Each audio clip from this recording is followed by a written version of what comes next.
Shawn Doyle has a passion for human potential, spending the last 24 years implementing training programs that help people become more effective at work and in their lives. Author of over 15 books, Shawn talks with us about his recent book, Jumpstart Your Motivation, 10 Jolts to Get Motivated and Stay Motivated. Shawn, your book on Jumpstart Your Motivation, that is getting motivation and keeping it, recently released as an audiobook that we produced for you, and it's received excellent endorsements and glowing reviews. Why do you think the subject of motivation is striking such a chord with your listeners and readers? Well, Rich, I think that's a great question. The reason I wrote the book is I would go do live training events, and invariably I would always sneak a little motivation in, whether it's a leadership program or a sales program. I couldn't help myself. I would always sneak a little motivation in, and people would come over and say, wow, I'm all motivated now. I wasn't motivated before. Now I'm all fired up.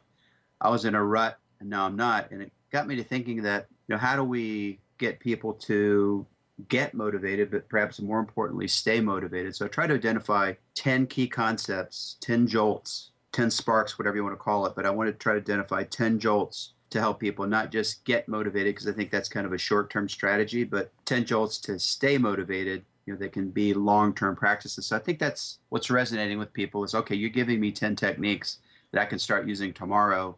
And they're very practical and simple. And I think that's why it's resonating with people the way that it is. You realize as you get into the meat of the book that this isn't just another self-help or positive thinking book.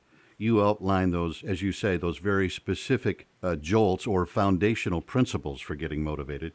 Can you highlight some of those for us? Sure. I think some of them, a lot of people are surprised by. One of them is the idea that the quality of your life is in direct correlation to the quality of the people that you associate with. So I do talk in the book about controlling your environment. I think if you're around negative, toxic, as I term, energy-sucking vampires, it's kind of hard to stay positive and stay motivated. But if you're around great, motivated, positive, upbeat people, you'll be upbeat as well. So I talk about that, and I also talk about the powerful technique of being a mentor and having a mentor, because I believe that I've had great mentors all my life. And if you can have a mentor, or if you can be a mentor, it's extremely motivating. So I think that's one of the things that kind of surprises people is the impact of how much other people can affect your life.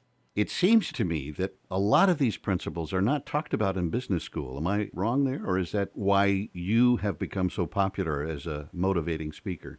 No, I think that's one of the missing components. In fact, I recently saw an interview with Jack Welch, and he said, if business schools were teaching human interaction and communication skills and motivation and not algebraic profit and loss statements of, all this gobbledygook, that the human element is missing from business, and we need to do a lot more of that. So a lot of companies do bring me in literally to do a half day or a full day on Jumpstart Your Motivation, at a bank, for example, and you're like, that's pretty amazing that, bankers are interested in their folks getting and staying motivated, which is great.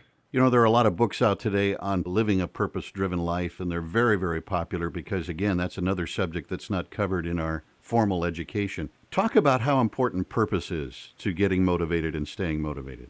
I think it's critically important. Every day when I get up and I put on my size 9 shoes and I get out of bed, I know exactly why I'm doing what I'm doing, whether I'm in Madison, Wisconsin, speaking to a group of 20 people, or in Calgary, Canada, speaking to a group of 2,000. I know exactly why I'm doing what I'm doing, because my purpose is to have a positive impact on other people's lives. It might be through a book, it might be through an interview such as this one, it might be from a speech, it might be from a full day training, it might be from an audio, it might be from a video, but it really helps you get and stay motivated if you take the time to identify why you're doing what you're doing.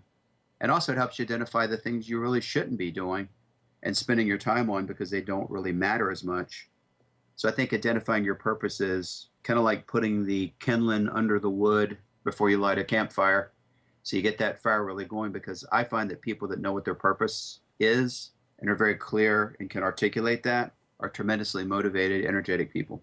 One of the comments that was made by a major university president not long ago, one of the biggest problems with freshmen coming into college is they don't know where they're going, don't know who they are. They don't seem to have a purpose. Yeah. I don't know if there's a college course that even teaches it. No, there's not. And in fact, my defining moment, in college was my senior year when I wanted to be an actor. I majored in theater performance. And I came to a realization at the end of my senior year that I did not want to act. And that was a real defining moment, but nobody helped me reach that conclusion. It was just a deep thinking on my own.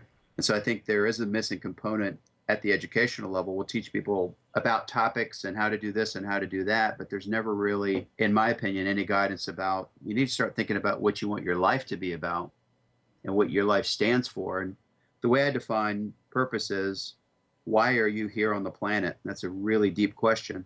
But I find that a lot of people, even 50, 60 years old, still have not answered that question. Why are you here? What's your purpose? As you go into companies and organizations, how do you find the training in the area of motivation making changes in people and leadership and even the dynamics of a company? One of the things I talk about a lot is having a passion for what you do.